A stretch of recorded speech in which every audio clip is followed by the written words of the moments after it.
Katy Perry, thank you so much for taking the time to sit down and chat today. Of course. The new album, Prism, is out. It's so good. Definitely. It's out. It's I out. love that it's out. It's out. Oh, the canary.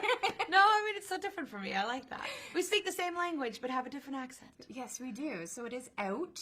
Yeah. How is it putting that one together? It was one of my favorite records to make because I got to make it in two places, mostly in Santa Barbara, my hometown, and in Stockholm. And when I go to Santa Barbara, which is only like an hour and a half away from LA, I just kind of turn back into Catherine Hudson. No Katy Perry, no bells and whistles, no distraction, no heavy makeup, no costumes, none of that stuff. Just sweats and kind of me just being me and enjoying the outside and reconnecting with my core and remembering why I love music. And then I went to Stockholm to kind of put what I call the ice on the cake of the record, basically to make Walking on Air and This Is How We Do and some real fun kind of songs to top it off. Now, why did you decide to come out with Roar? Like, there was that big countdown, and then Roar came out, and it was huge for you. Like, I mean, you broke your own records there. Why was it Roar, the first single?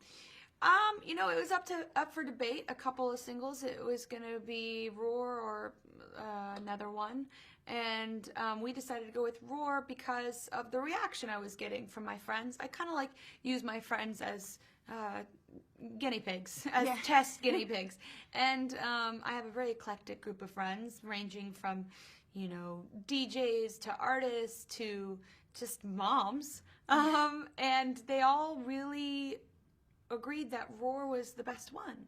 And it has that bouncy feel, the eighth note feel, but it also has this message of finding your inner strength again and letting that kind of come out as a roar, and people related to it.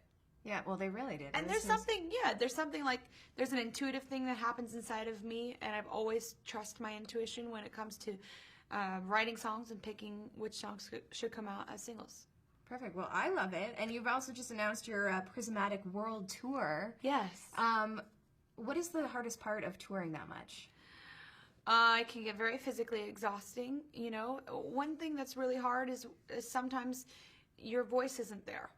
Sometimes you lose your voice. Sometimes you get sick because you're a human. Yeah. But then you let down a lot of people because you have to either reschedule or cancel, and you feel really, really bad. But at the end of the day, you're not a robot. You're a human being that gets sick. And with the amount of people that I actually meet, you would imagine I'd even be sicker because I'm always shaking tons of hands, holding lots of people, hugging them, very intimate with people, when I meet them.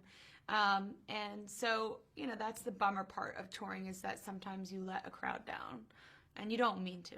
But there are so many more positive things about touring, and very excited to bring the Prismatic World Tour to Canada, which will be a part of my North American tour, of course. And, we're going to hit up some key spots in Canada. Perfect. And you've always said that you're not a role model, but an inspiration. There was one part in your movie where, you're going through a tough time, and you get up on stage and you smile and you do your thing, which is very inspiring to a lot of us. Who has been your biggest inspiration? I would have to say it's a combination between my best friend and my sister. My sister, because she's such a lovely person with a great soul and so protective of me and isn't fazed by any of the fame part of all of this, and she really tells it to me straight.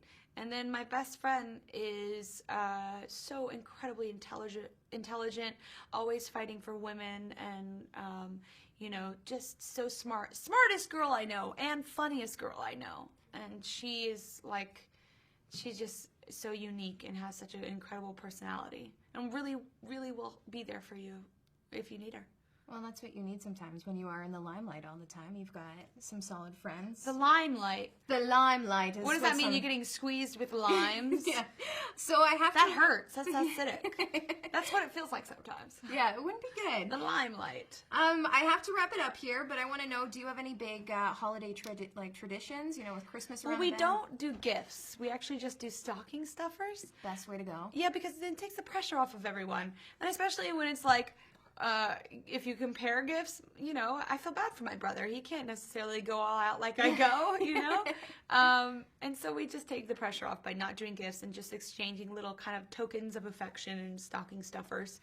I know a lot of kids hearing this are cringing and being like, no, I do not want that idea. I do not want that to come into my household. I understand. But when you get a little bit older, maybe you'll adopt that and you'll understand that the most important part of Christmas is being with your family, being together, feeling that love, and trying not to kill each other from all the arguments. Yeah, so you're going to find time for the family this Christmas? Yeah, of course. It's really important for me to go home and be with my family and, you know, just eat as much food as possible and fall asleep on the couch very spontaneously from eating all that food. So we all do that. I've got a very normal Christmas. There's nothing extravagant about it. It's like food and Taboo, the game, and like falling asleep to the Christmas Story.